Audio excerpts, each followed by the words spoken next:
જય શ્રી કૃષ્ણ. સ્વાગત છે તમારું આજના નવા બ્લોગમાં. અને 10 વાગી ગયા હતા અને મને બહુ ભૂખ લાગી હતી, તો મેં એક પ્લેટ ભરીને મસ્ત એવું સલાડ ખાઈ લીધું.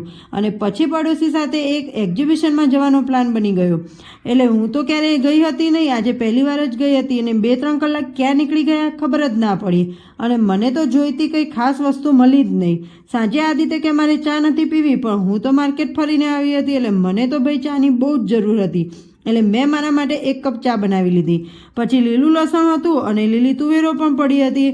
એટલે મને થયું કે લાવ આજે તો લીલી તુવેરોના ટોઠા બનાવું, કેવા બને છે. આજ પહેલી વાર જ બનાવતી હતી, પણ બહુ જ મસ્ત શાક બન્યું હતું. અને સાથે બાજરીના રોટલા પણ બનાવ્યા હતા.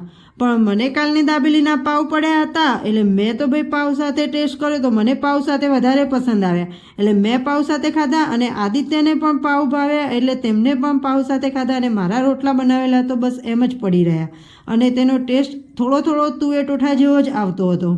ચલો આજ માટે આટલું જ. હવે કાલે મળીશું નવા દિવસે નવા વિડીયોની સાથે. ત્યાં સુધી જય શ્રી કૃષ્ણ.